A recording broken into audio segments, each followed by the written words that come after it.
얼마 전에 인터넷에 많이 화제가 되었던 바로 수학의 노벨상이라는 그 필즈상을 수상한 허준희 교수라는 그 교수가 언론에 많이 소개가 되었습니다. 그 교수가 보통 수학자들이 보통 한 개 또 겨우 푸는 그 풀까 말까 하는 그 수학의 난제를 무려 11개나 풀었다는 것입니다. 그래서 수학에서 그 노벨상이라는 그 상을 받게 된 것입니다. 그런데 그 나이가 39입니다. 40도 아직 안 되었습니다. 그 젊은 나이에 이렇게 놀라운 일을 이룬 것입니다. 문제가 있으면 푸는 사람이 반드시 있게 마련입니다. 수학의 난제들 그렇게 많다고 그러지만 그것들이 하나하나 풀려나가는 것을 볼 수가 있습니다. 자물쇠가 있으면 반드시 열쇠가 있는 것입니다. 영적으로도 마찬가지입니다. 하늘의 문이 닫혀 있었습니다. 왜냐하면 아담과 하와의 범죄로 인해서 하늘문은 꽁꽁 닫혀 있었습니다. 그 문을 하나님은 열어주셨습니다. 오늘 본문은 바로 그 문이, 하늘에 닫힌 문을 하나님께서 어떻게 여시는지 오늘 본문을 통해서 우리에게 말씀을 해주고 계십니다. 말씀을 통해서 우리가 십자가의 능력이 무엇인지, 그리고 우리가 무엇을 해야 하는지 말씀을 통해서 깨닫고 은혜 받는 시간이 되시기를 축복을 드립니다. 33절 말씀 우리 다 같이 받으시겠습니다. 제6시가 되매 온 땅에 어둠이 마여 제9시까지 계속하더니 아멘. 유대 시계로 제3시, 즉 새벽이 아니라 아침 9시였어요. 아침 9시에 예수님께서 십자가에 달리셨어요. 거기서 3시간이 지난 거예요. 3시간 동안 십자가에서 그 대못에 박히셔서 예수님은 고통스럽게 3시간을 지내셨을 때예요. 너무너무 고통스러울 그때에 바로 어떤 일이 있느냐. 제6시가 되자 12시가 되었을 때 온 땅이 어둠으로 뒤덮입니다. 하늘에 3시간 동안 이것이 지속이 되는데 일식보다가 더 캄캄한 일식이었어요. 어떤 것이 태양을 완전히 가려버린 것이죠. 태양이 빛을 잃었습니다. 그 당시에 대한 그 기록이 전해지는 기록을 보면 베드로가 이렇게 고백했다라고 합니다. 바로 한밤과 같아서 사람들은 등을 가지고 다닐 정도로 캄캄했다라고요. 그렇게 3시간이 캄캄한 그 3시간이 흘렀습니다. 바로 하늘이 빛을 가리고 그렇게 태양이 빛을 잃어버린 것입니다. 왜요? 예수 그리스도의 고통이 그만큼 극심했다는 거예요. 극도로 고통스러우신 예수님을 하늘이 보지를 못했다라는 것입니다. 태양이 빛을 잃고 3시간 동안 그렇게 있을 그때 34절입니다. 우리 다 같이 받으시겠습니다. 제9시에 예수께서 크게 소리 지르시되 엘리 엘리 라마 사박다니 하시니 이를 번역하면 나의 하나님 나의 하나님 어찌하여 나를 버리셨나이까 하는 뜻이라. 아멘. 유대시계로 제9시 오후 3시입니다. 그렇게 캄캄함이 3시간 동안 지난 그때 예수님은 엘리 엘리 라마 사박다니라고 그렇게 고통에 절규하셨습니다.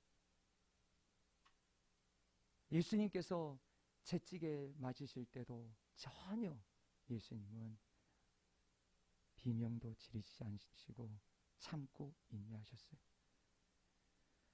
예수님 조롱을 받으실 때도 예수님은 그 어떤 고난과 순환 속에서도 잠잠하셨어요.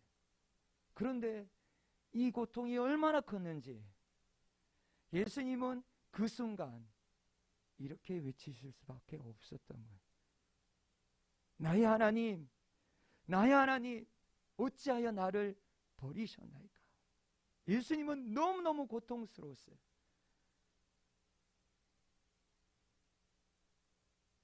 이것은 시편에서 이미 예언되어 있었던 말씀이세요. 시편 22편 1절에 보면 내 하나님이여 내 하나님이여 어찌 나를 버리셨나이까 어찌 나를 멀리하여 돕지 아니하시오며 내 신음소리를 듣지 아니하시나이까. 메시아가 이 땅에 와서 어떤 고통으로 어떻게 죽임을 당하실 것인지 그것을 시편에서 이미 예언되어 있었던 것입니다. 그 예언대로 예수님은 십자가에서 너무너무 고통스러워서 절규하셨습니다.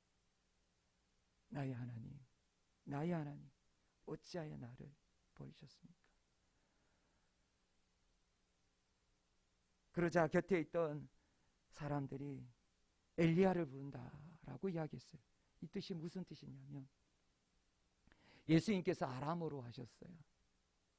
그런데 그 당시에 이 아람어를 그 당시 헬라 시대이기도 하고 아람어 시대이기도 하지만 이해를 제대로 못하는 사람들이 있었던 거예요. 그래서 이 말씀을 엘리야를 부른다라고 생각을 했어요. 왜 엘리야를 부른다고 생각했느냐 하면 그 당시에 의로운 선지자나 선지자가 죽을 때 선지자가 위기의 상황에 처했을 때 그때 누가 와서 도와주느냐? 엘리야가 와서 도와준다라고 믿고 있었어요. 그 당시에 많은 사람들이 그렇게 엘리야가 온다고 생각했던 거예요. 그렇게 기적이 일어났다고 하는 기록도 있어요. 그러니까 엘리야가 와서 도와주나 보자라고 그렇게 이야기를 했던 것입니다.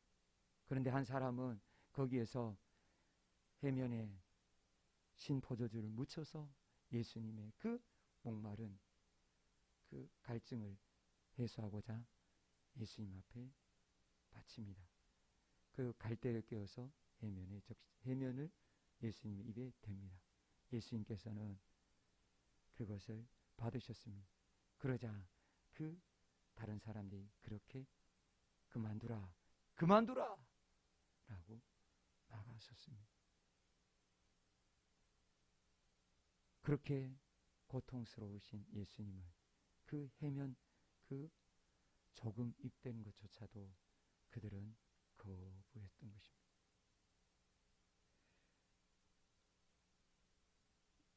예수님은 그 고통 속에 이제 37절에서 38절에 운명하셨습니다.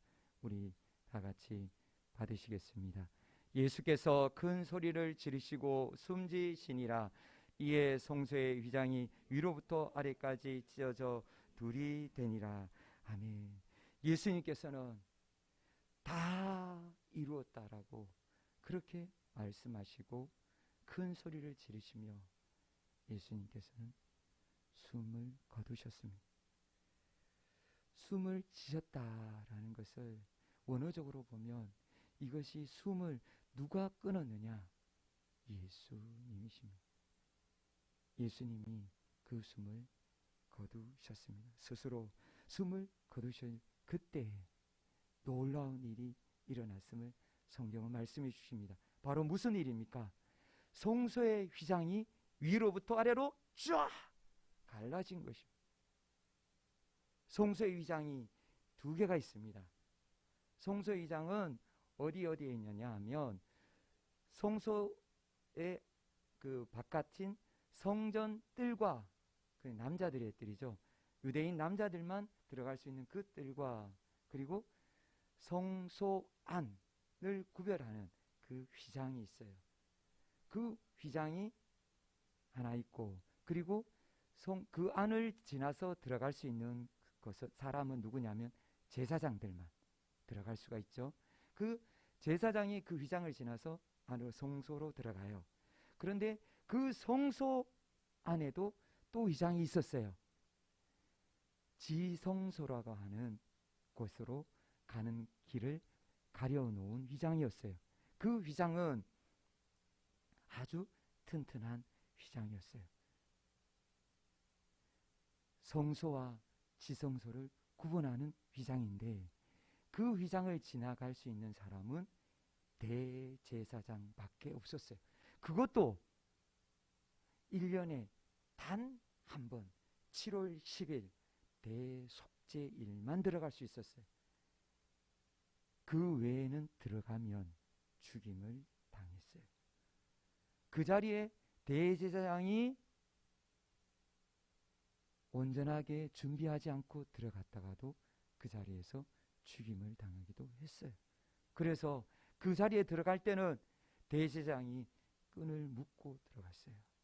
끈을 묶고 들어갔다가 아무 소리가 안 들리면 그 줄을 잡아당기는 거예요.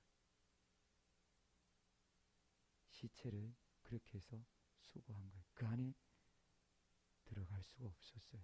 수급한 거예요. 수거 아니에요. 수급한 거예요. 그 정도로 그 지성소의 그 휘장은 아주 중요한 상징이었어요. 그런데 원어적으로 보면 이 휘장, 예수님이 가르신 휘장, 바로 지성소의 휘장이에요. 지성소와 성소를 가르는 그 휘장이 쫙 갈라진 거예요. 바로 그때 이 혹자들은 한 개만이 갈라진 것이 아니다.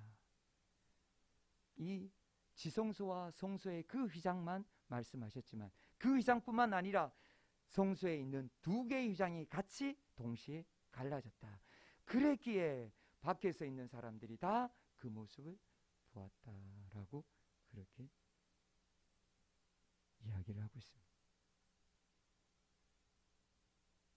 성소의 휘장, 하나님께서 그 휘장을 위로부터 아래로 갈라 주셨습니다. 그 성소의 휘장, 그것이 갈라진 의미, 그 의미가 무엇인지 성경 우리에게 말씀해 주고 계세요. 첫 번째, 성소의 휘장이 갈려진 의미는 성전의 제사가 끝이 났다는 거예요. 히브리서 10장 17절에서 18절 말씀 우리 다 같이 받으시겠습니다.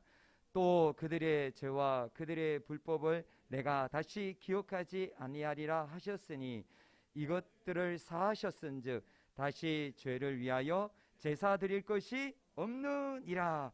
아멘. 예수님이 죽으심으로 휘장이 갈라짐으로 제사 드릴 것이 없어졌다라는 거예요.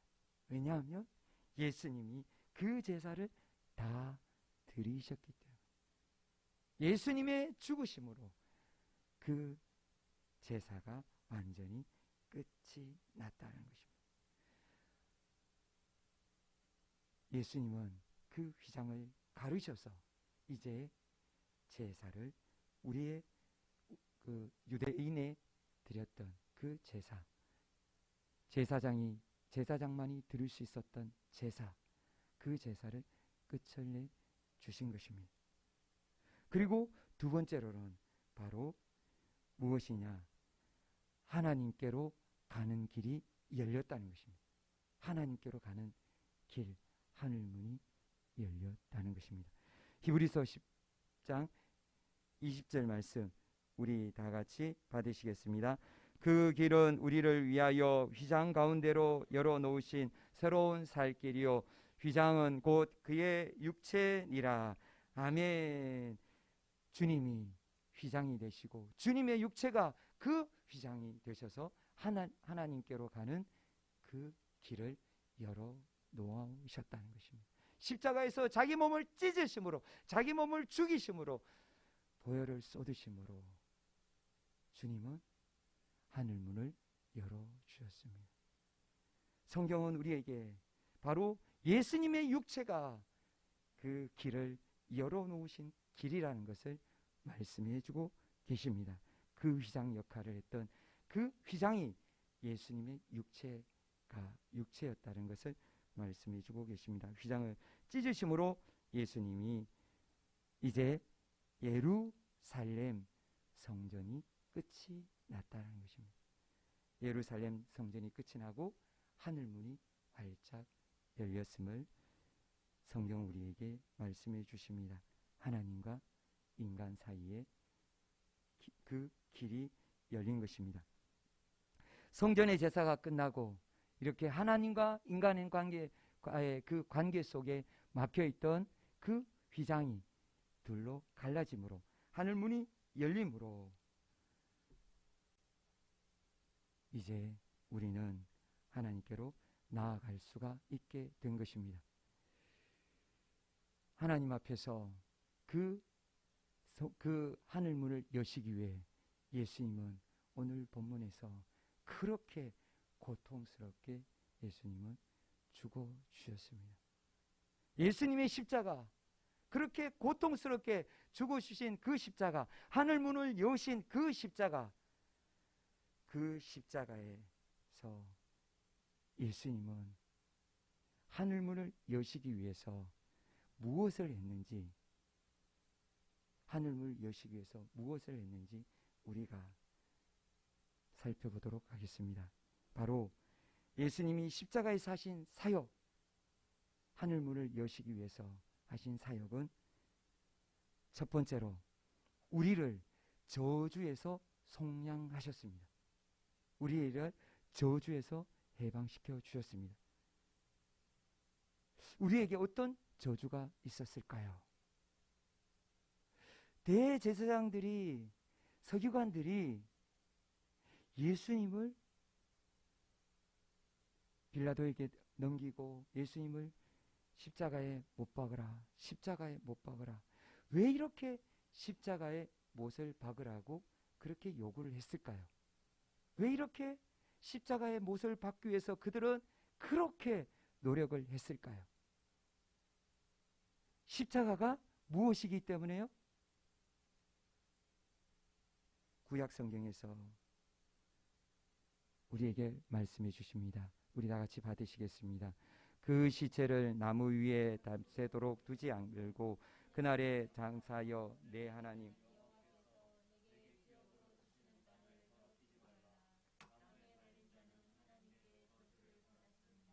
아멘. 예수님이 하나님께 저주를 받은 자로 여김을 받기 위해서요. 그 당시에 예수님을 따르고 예수님을 따르는 많은 사람들 인해서 대제사장들과 서기관들, 사내들인 공회에서 시기한 거잖아요.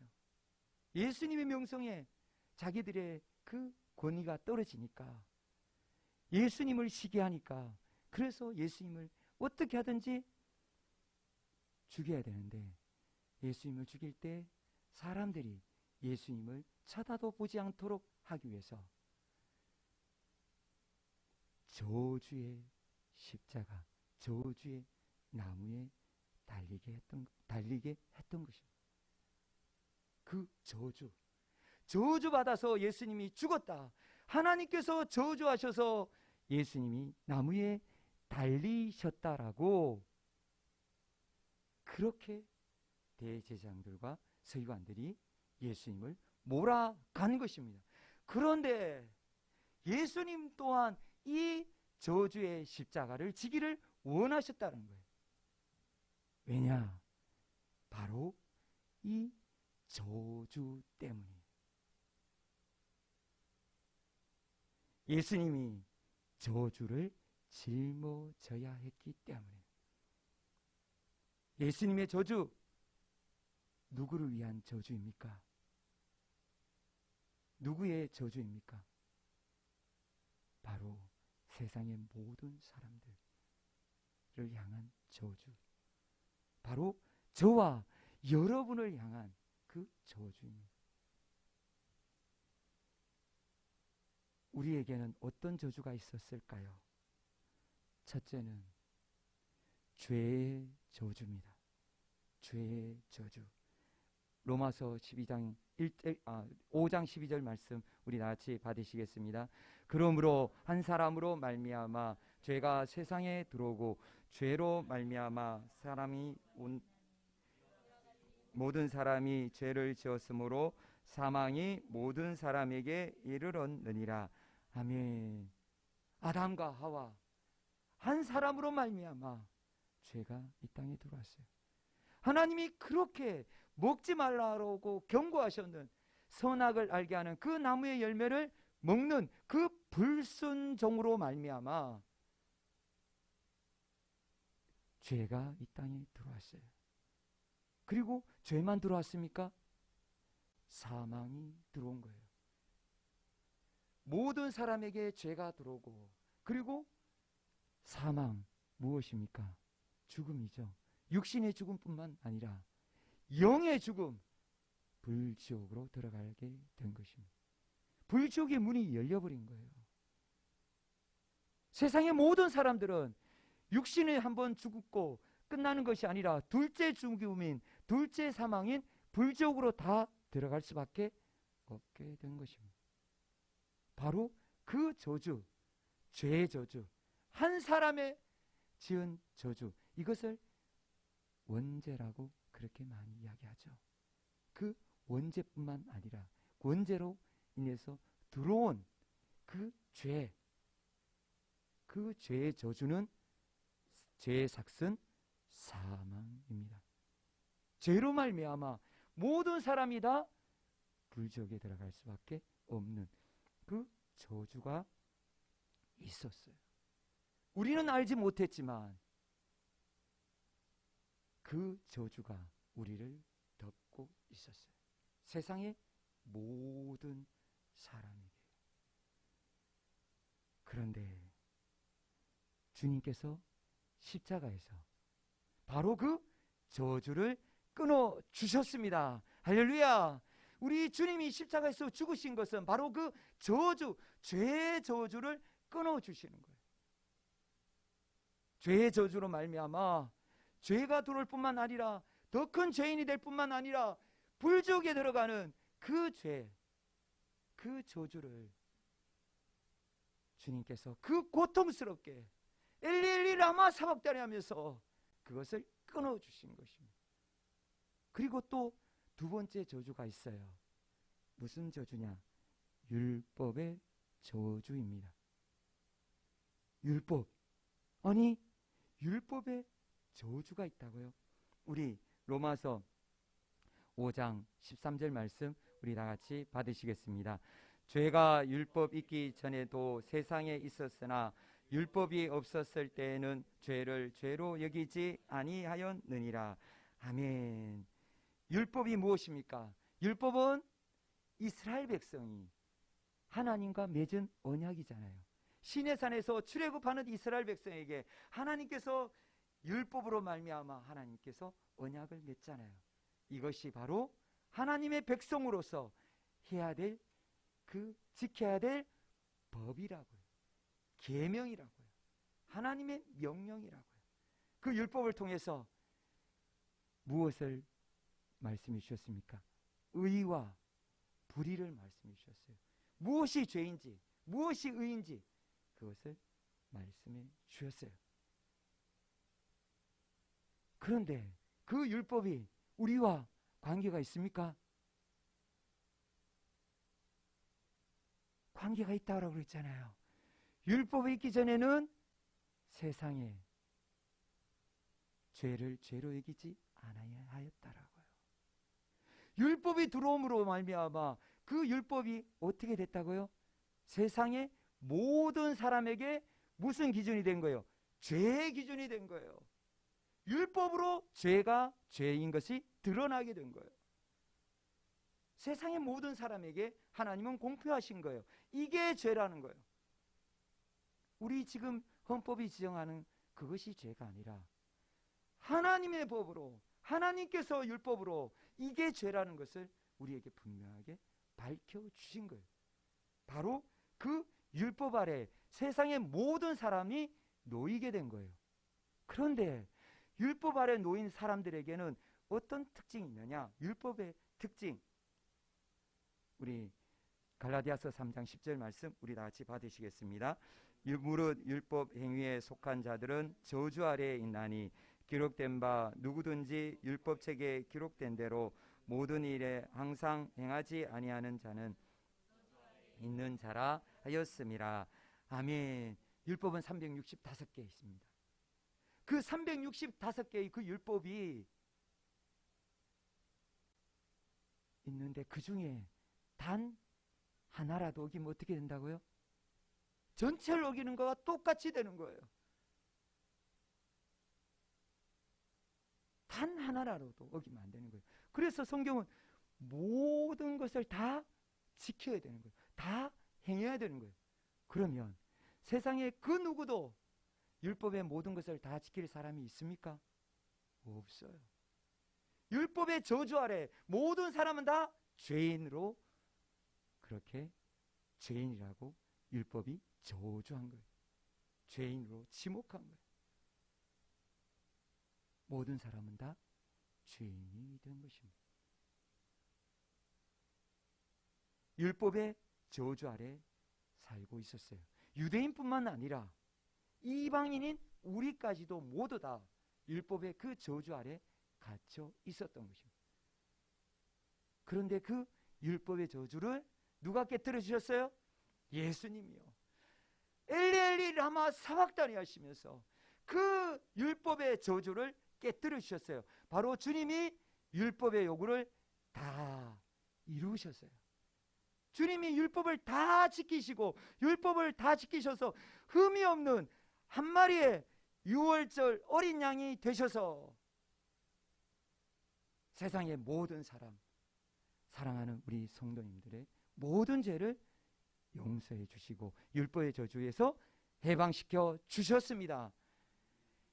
율법의 저주가 우리 안에서 깨어진 게 된 겁니다. 율법에서 우리는 자유를 누리게 되었습니다. 이렇게 예수님은 십자가에서 2개의 저주를 끊어주셨습니다. 그리고 십자가에서 주님은 또 고통스럽게 이루신 것이 있습니다. 바로 두 번째로 우리의 대속 제물이 되셨습니다. 34절 말씀 우리 다시 한 번 더 받으시겠습니다. 제9시에 예수께서 크게 소리 지르시되 엘리 엘리 라마 사박다니 하시니 이를 번역하면 나의 하나님 나의 하나님 어찌하여 나를 버리셨나이까 하는 뜻이라. 아멘. 예수님은 이 세상에 오셨을 때 세상의 모든 사람들이 예수님을 영접했습니까? 아무도 영접하지 않았어요. 하나님이 이 땅에 오셨는데, 하나님의 아들이 이 땅에 오셨는데, 성자 하나님이 이 땅에 오셨는데 그 누구도 영접하지 않았어요. 그리고 예수님이 십자가 지려고 하실 때 제자들은 어떻게 합니까? 다 도망갔어요. 예수님을 그렇게 따르던 그 제자들 다 도망치고 말았던 것입니다. 예수님을 다 버렸어요. 사람들도 예수님을 버렸는데 누가 버렸어요? 하나님이 버렸다는 거예요. 하나님이 버렸다는 거예요. 예수님은 하나님을 부를 때 12살 그 기록에서부터 보면 하나님이라고 하지 않으세요. 아버지라고 하세요. 아버지의 집이라고 성전을 이야기하세요. 하나님을 아버지라고 그렇게 부르셨던 예수님이 하나님과의 단절의 그 고통으로 인해서 하나님을 아버지라 부르지 않고 나의 하나님, 나의 하나님 이라고 부르는 거예요.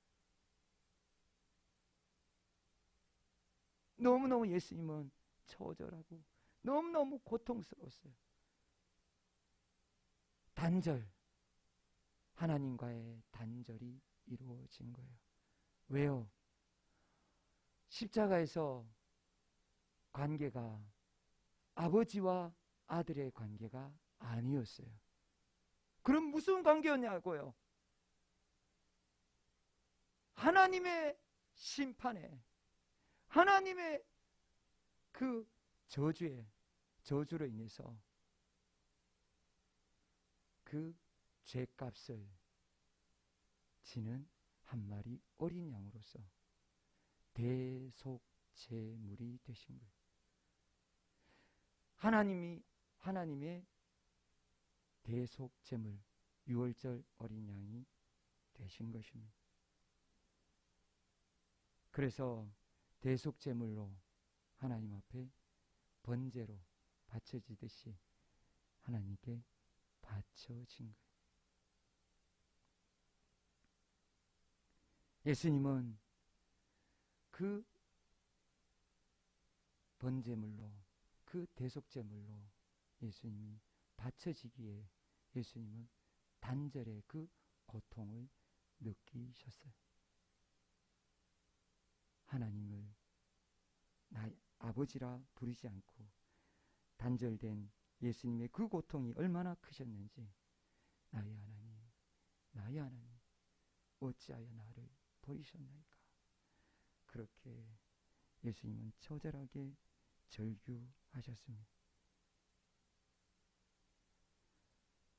주님은 이렇게 우리를 위하여 대속제물이 되시고 우리의 저주를 끊어주셨습니다. 그 십자가, 오늘 그 십자가를 우리에게 성경은 말씀해주고 계십니다. 우리에게 이 십자가를 말씀해 주시는 이유가 무엇입니까? 이 십자가를 말씀해 주시는 이유가 무엇입니까? 우리가 이 십자가의 은혜를 받기 위해서입니다. 이 십자가의 은혜를 받기 위해서는 어떻게 해야 될까요? 첫 번째, 우리는 하나님의 아들이심을 믿음으로 고백해야 됩니다. 우리 39절 말씀 우리 다 같이 받으시겠습니다. 예수를 향하여 섰던 백부장이 그렇게 숨지심을 보고 이르되 이 사람은 진실로 하나님의 아들이었도다 하였더라. 아멘. 이방인이 이렇게 고백해요. 이방인이 예수님이 채찍을 당하시고 신문을 당하시고 예수님이 조롱을 당하시고 예수님이 십자가에서 못 박히시는 그 모든 과정을 지켜보고 내린 결론이 이거였어요. 그는 하나님의 아들이었도다. 유대인의 왕이신 예수님은 하나님의 아들이시다. 그렇게 고백을 하는 거예요. 진실로 하나님의 아들이었도다. 그런데요, 이 고백이 누구의 고백입니까? 사도들의 고백이에요. 하나님이 원하시는 고백이에요. 마가복음 1장 1절 말씀 우리 다 같이 받으시겠습니다. 하나님의 아들 예수 그리스도의 복음의 시작이라. 아멘. 하나님의 아들이 이 땅에 오셨음을, 하나님의 아들이 우리를 위하여 대신 죽으셨음을, 대속제물이 되셨음을, 우리의 저주를 끊어주셨음을, 그것을 믿어야 됩니다. 백부장이 그것을 알았던 거예요. 이후에 백부장은 그 인생이 어떻게 되었느냐?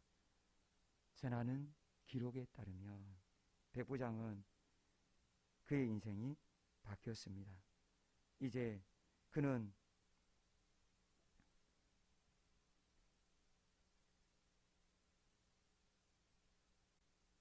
예수님을 제가 구체적인 장소를 제가 잊어버렸는데 예수님을 증언을 하다가 마지막에 순교를 당하게 되었습니다.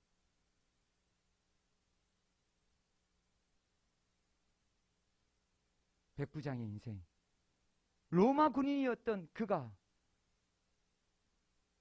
요즘 말로 하면 지휘관인, 사무관인급인 그가 그것을 버리고 예수님을 증거하다가 순교를 당하게 된 것입니다.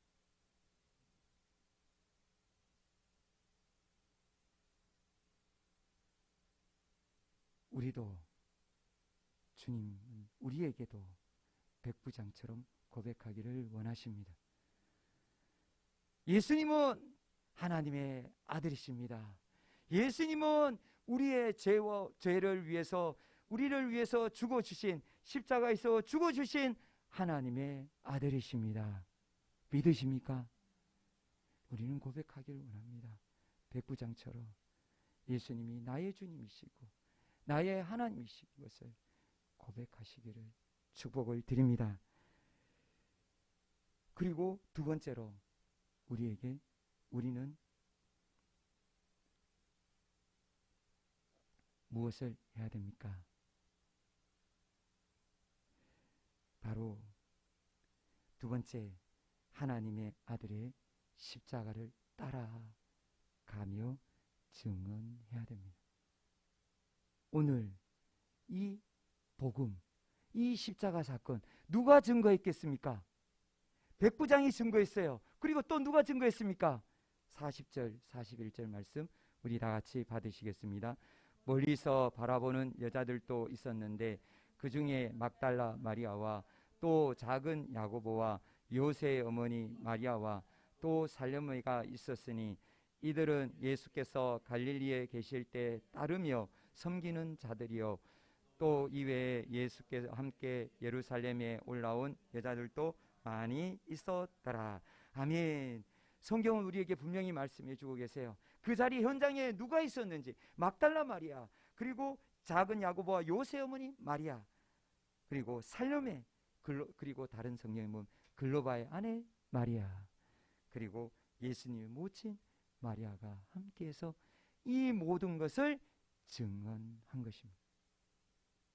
이 성경이 기록될 때가 언제입니까? 바로 십자가 사건이 있은 이 이후에 30년에서 60년 사이에 성경이 다 쓰여졌습니다. 그들이 살아있을 그때 그들이 증언한 그 내용, 그것입니다. 주님은 우리에게도 똑같은 것을 원하고 계십니다. 여인들이 그렇게 십자가를 따라갔던 것처럼 우리 믿는 자들은, 우리 성도들은 그 길을 따라가야 됩니다. 예수님을 따라가야 됩니다. 예수님을 따라 그 길을 걸어가야 됩니다. 그러면서 무엇을 해야 됩니까? 증언해야 됩니다. 예수님이 우리의 죄를 위하여 십자가에서 죽으셨다. 예수님이 우리의 저주를 끊어주셨다. 우리는 증언해야 되는 것입니다. 십자가를 보면 한 권사님이 많이 생각이 납니다. 그 권사님은 십자가를 보면 웁니다. 너무너무 십자가에 대해서 생각을 많이 하게 된 것이죠. 무슨 생각을 합니까? 왜? 나 때문에. 내가 뭐라고? 예수님이 십자가에서 그렇게 죽어주셨느냐? 그것을 생각하시며 그렇게 눈물을 지으셨습니다. 권사님은 눈물만 흐를 뿐이라고 너무 감사해서, 그 은혜에 감사해서 눈물만 흘릴 뿐이라고 말씀하셨습니다.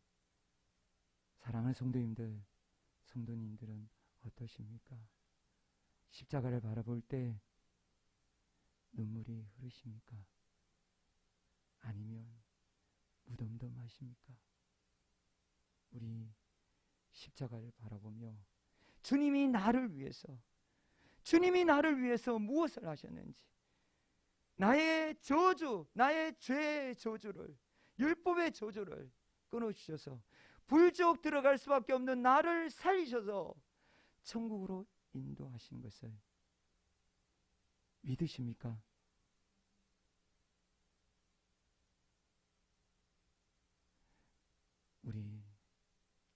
주님이 우리를 위하여 죽어주신 십자가, 그렇게 절규하시면서도 끝까지 내려오시지 않고 십자가에서 우리의 모두를 용서해 주시기 위해서 십자가에서 죽어주신 그 십자가가 우리의 삶의 모든 순간에서 함께하기를 예수님의 이름으로 축복드립니다. 아멘. 우리 다 같이 기도하시겠습니다. 우리 다 같이 기도할 때 우리 돌아보길 원합니다. 우리의 마음 무덤덤하다면 오늘 말씀 듣고 우리 가슴을 치길 원합니다. 이렇게 나 때문에 예수님께서 죽으셨는데, 내 저주 끊어주셨는데, 나를 율법에서부터 해방시켜 주셨는데, 나의 대속제물이 되어 주셨는데, 그 은혜를 알지도 못하고 그 사랑에 감사하지도 않고 그 사람에 보답하지도 않고 무덤덤한 이 가슴을 치시고 주님 앞에서, 주님, 이 못난 죄인을 용서해 주십시오. 이 굳어진 마음을 주님의 사랑으로 녹여주시고 예수 그리스도의 그 사랑으로 뜨거워지게 하시고 눈물이 흐르게 하시고 날마다 주님과 동행하는 천국길이 되게 하시고 예수 그리스도의 복음의 증인이 되게 해달라고 우리 다 같이 말씀을 받으신 말씀을 붙잡고 주여 부르시며 기도하시겠습니다.